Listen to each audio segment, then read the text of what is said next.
Alright, welcome back everybody to another review. It's the first non-Marvel review I'm doing, but joined once again by... Taylor Johnson. And today we are going to be reviewing the most recent Netflix original movie, I believe, with Tick, Tick, Boom. We're going to start with what we didn't like or what we were on. So, Taylor, how about you start? Well, I don't really think that there's much to critique as far as this type of film, because with Marvel movies we can all have our preference because we've read comics, we've seen shows. Yeah. And so everyone has their preference in that respect, but what Andrew Garfield and that team did with this movie, with the life of Jonathan Larson, it was top notch. Like, it really did it justice, in my opinion, in every aspect. Yeah, without a doubt. Yeah, I really didn't have much that I didn't like about this either. I will say there is one thing. It was mainly just one song I wasn't the biggest fan of. It was, while how the scene was shot was incredible, I personally wasn't the biggest fan of Sunday. Yeah, that was like... It was a weird song. Just listening to the lyrics, I was just kind of like, I don't know. It's kind of a song like you really had to have been there. Yeah, it fit for the scenario that they were just dealing with. But to me, I don't know. It was just the one song that didn't really grab me as much. Yeah. Every other song did, though. The visuals of that scene were great. The song just didn't work for me. But that's really it. Jumping right into what we did like. I love how this movie really felt like it captured just the struggles in the life of Jonathan Larson. Because I didn't know that much about him beforehand, but seeing this movie and this movie pretty much giving me an idea of what all he had to deal with, working 8 years on this one musical.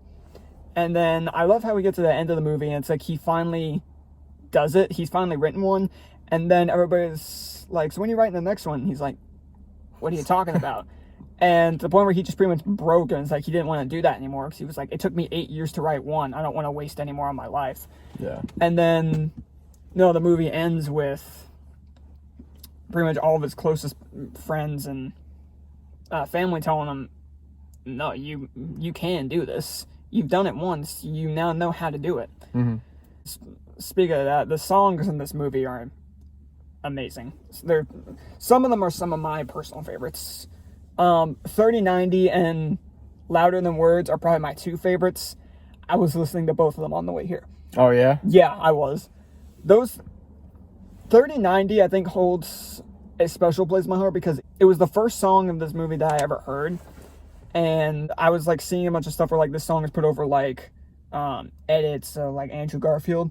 And it made me want to watch this film just because I love the song. And when the movie started and this was the first song that came on, I was like, yes. Getting a big one out of the way. This movie is good on its own, but Andrew Garfield makes this movie amazing. And that's not any of my Andrew Garfield bias speaking. It's just that he genuinely is he gives a fantastic performance in this movie. You really feel the emotion, and you can tell he did his research on how Jonathan Larson acted, how he sang. He was perfect for this role. How his life was. Yeah, he really captured that by showing so much emotion in this role. And it's roles like this that I wish more people would see so people can see, while yes, he is an incredible Spider-Man, he's an incredible actor just because of all the other stuff he's able to do. And everybody else seems to agree because he just won a Golden Globe for his performance in this movie. Yeah, I hope he gets nominated for an Oscar. He deserves an Oscar just for this movie alone. Because he really deserves it. Yeah. I mean, getting back to that, through most of the songs, some of the visuals that they managed to pull off with some of these, like in the swimming song and what we just mentioned with Sunday, they managed to make these visuals seem really, really cool. Not something you would expect to see in a movie like this. But they managed to pull it off. It's almost like a fairy tale. And what I mean by that is it's like that's the kind of life that that's how he thought. Everything was over, dramatized. Everything was not quite reality. The whole movie was basically through Jonathan Larson's mind. It was really, really impressive. Again, just getting back to how well this movie did with showing his struggles. is that all throughout this movie, you see him constantly struggling to make different songs, struggling to like keep like to get to like a deadline of finishing this play in just like a couple of days. And on top of that, dealing with struggles between like his best friend and his relationship, which, speaking of that whole scene where it's like it's showing the relationship struggles between him, John and Susan, while also playing the song Therapy, because Andrew deserves an Oscar just for his performance and how he pulled off this song. Him and Vanessa Hudgens. The way they both managed to pull off this song was incredible, because they're both singing. They start off super slow, and then they start picking up really, really quickly. And it's so impressive how they managed to pull this off. The song, it goes like back and forth from the song to the actual struggles, but it fits because it was, you know, that moment that like really gave him the idea for that song. But the scene you were talking about with Vanessa Hudgens starts singing the song, but Andrew Garfield or John sees it as his girlfriend singing it. Yeah, that song was incredible, because it's like they were technically like the same person. I say technically because like it was being performed at one place, but it was two different performances, and they both lined up so incredibly well. It's basically like through like how Jonathan perceived her performance. Yeah, it's really cool. And that actress's performance, I blank on the actress's name. I think it's Alexandra Shipp, I believe. I thought she gave a really good performance in this movie as Susan. Yeah. It helped because the only other thing I'd seen this actress in before was, I want to say it was Storm in the later X-Men movies. And I wasn't a fan of those. But I thought she gave a really good performance, and the dynamic that she and Andrew had really helped me believe their relationship. You need to put this part in the very beginning. So, okay, this is for something I don't like. Yeah, I did not like the... I did like the plot, but it was tough to, like, stay locked in on what's going on. Because it felt slow sometimes. Like, okay, it was good. That's fair. But it was just tough to, like, stay, like, glued to what I'm watching. Yeah, that's actually it. That's a very valid point, actually. Because the first time I watched this movie, it was last Friday. I had just gotten off of work, and I immediately came home and watched this film. And I will agree, it was a bit tough at times to stay... Like, I was interested throughout the entire thing, but it felt tough at times to, like, stay, like, glued to the TV. It wasn't something along the lines of, like... what's a good example? I mean, Marvel movies are too easy, but maybe something like Greatest Showman, if we're sticking with musicals. Because me, I can stay glued to like that screen whenever I'm watching that film. But it was tricky with Tick Tick Boom, but not along the lines of like where I didn't want to stop, where I was like, nah, I'm gonna stop watching. Yeah, I didn't feel like that for Tick Tick Boom. Like, I didn't feel like I was gonna like stop watching. It was just kind of like, okay, what's actually going on here? Like, not that it was confusing, but I just really wanted to see what I wanted to see right then. So, like, if there's, like, a side plot with him and his best friend and everything, it's, you know, and that's not to say anything bad about, like, that guy's performance, because his best friend did good. Everyone really did good. Everybody's performance was great. I agree. Yeah, I agree with that. But I think it's just like, okay, so how does this all tie in? And that's what I was just like, come on, can we get to it? Yeah. One thing I sort of wish also would have happened is, while it was told, I sort of wish this movie would have given us some sort of, like, a different kind of conclusion, if that makes any sense. Well, he did die, but I get what you're saying. That's like, sort of what I mean. Like, I kind of wish we have gotten, like, some sort of, like, skim through, like, what happened to all those, because we were only just, like, informed about it, which I like, don't get me wrong. But I kind of would have liked to have seen just, like, that whole thing. Because, like, when I stopped watching, even though I was told about what happened, I didn't really feel like I got much of a, much of a conclusion with some of these. Like we were told that like what would happen to the best friend, and of course what happened to John himself 5 years later.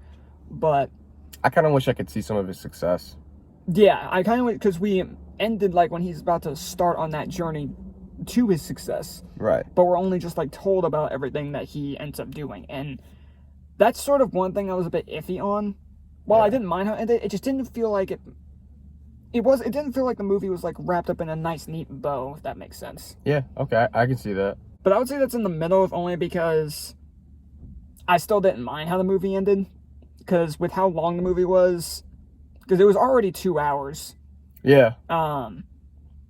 So, I mean, including all of that probably wouldn't have taken that much longer, but I don't know, they were probably restricted with some stuff. Going back to Andrew Garfield's performance, because the fact that this was his first time, like before this movie, pretty much nobody knew that he could sing.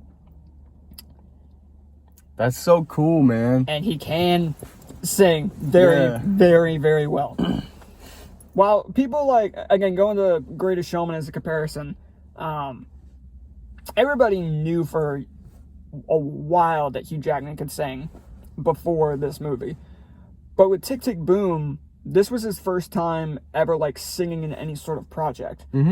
And from what I've heard, the director, who was also like the songwriter, Lin-Manuel Miranda, who had done songs for like Moana and Encanto, really known for making songs for Disney movies. And when it was told that he would be directing this, and of course, primarily directing this because all these songs were of course already made, he said right from the beginning that he wanted Andrew Garfield to play this role. He knew that right from the beginning. Yeah. And it sounded like Andrew Garfield spent an entire year just practicing and like his singing voice to get prepared for this role. Yeah. And every single song, he brought it. He is incredible. Yeah. And it's movies like this that really solidify. It's like, yeah, Andrew Garfield may be my favorite of all the Spider-Men, but in terms of just those three actors, I think he is the best one. They're all great. Like, Tobey Maguire and Tom Holland are fantastic actors. Don't get me wrong. But he's captivating. He's like on a different type of level. Yeah, he really is. Honestly, I put on my story, I said Andrew's top 5 right now. I mean, like, Andrew Garfield is like one of the most riveting actors in this day and age. He really is. Like, he's the biggest deal, especially right now. I know there's like a bunch of media hype and everything, but like, I've known this for a long time. It's just that now that he's, he was in No Way Home, now everyone's like, ooh, Andrew Garfield. But nah. They're talking about like No Way Home is the first good thing he's been in, or people are trying to jump on the Andrew bandwagon because of No Way Home, saying like he was always a great actor. But people like us who have been on that bandwagon since day one, it's just it's heartwarming to see him finally get all this recognition, but at the same time, it's annoying. It is to annoying. See all these fake people saying, "Oh, Andrew Garfield." It's more annoying to only see so many people saying like, "Oh, I've been a fan of him since day one," and I'm seeing more people like that than more people who were like, "No Way Home like made me a fan of him."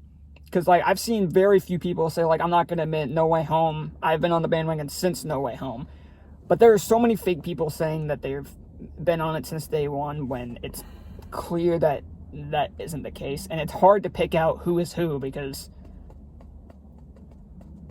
it's just really annoying. But there's so much attention surrounding him right now. Yeah. Whereas there's proof that we have been on the bandwagon since day one because our reviews came out before No Way Home came out, and you guys saw how highly we ranked those movies. I mean, he looks just like Jonathan Larson in this movie. He really does. Somebody made like a comparison picture between Jonathan Larson and Andrew, and they look extremely similar.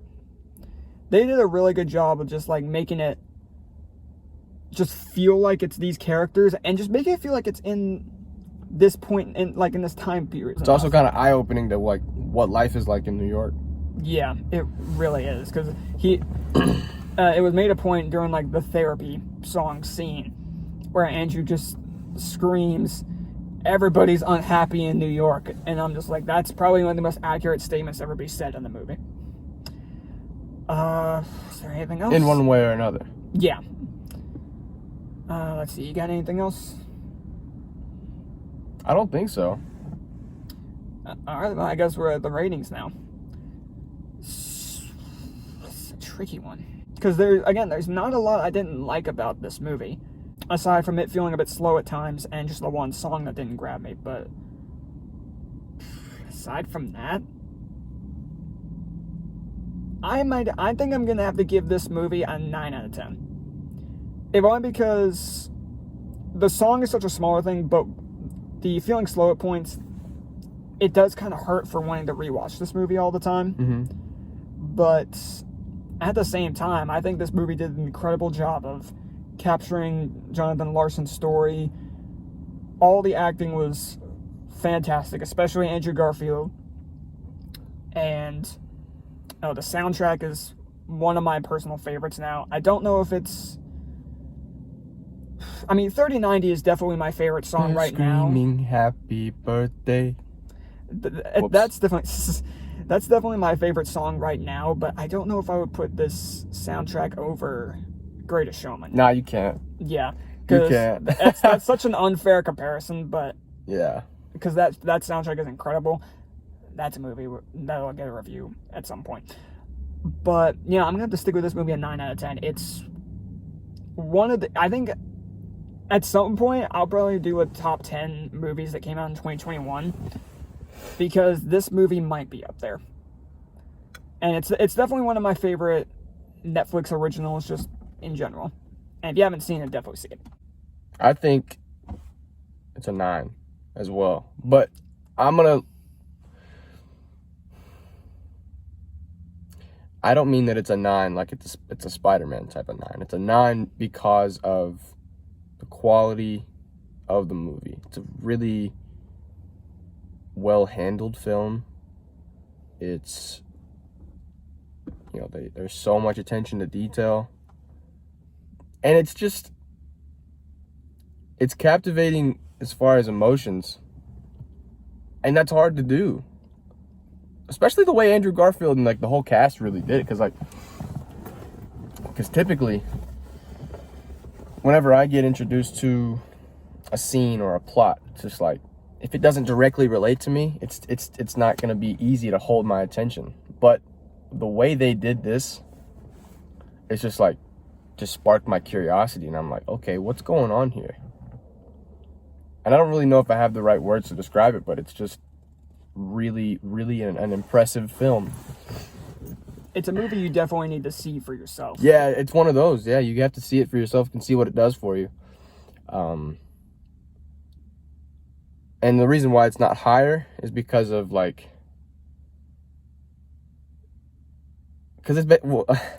that's just a personal preference of mine. I don't really necessarily think that a story based on a true story can be one of my favorite movies of all time. But all things considered, it's a 9. It's a really, really great movie.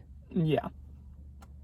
So yeah, that's what I'm just gonna do it. If you haven't seen this movie, definitely see it, because most people have Netflix by this point. So this is definitely one of the reasons just to get Netflix, because I know Netflix kind of fell off really after Disney Plus came out, but it's been on a come up. It really has. I'd say just get Netflix just for this movie. It's definitely worth it. But definitely watch Tick, Tick, Boom. If you want to learn about Jonathan Larson, this is definitely a good movie to do that. And if anything, it'll at least... If you like musicals, this is one of the better ones out there. Not as good as Greatest Showman, but not a lot as good as that. So that's going to have to do it for that. Stay tuned for later this week, later this weekend, a review of Scream will be coming up. Thank you all for watching. Check out Tick, Tick, Boom. See y'all later, webheads.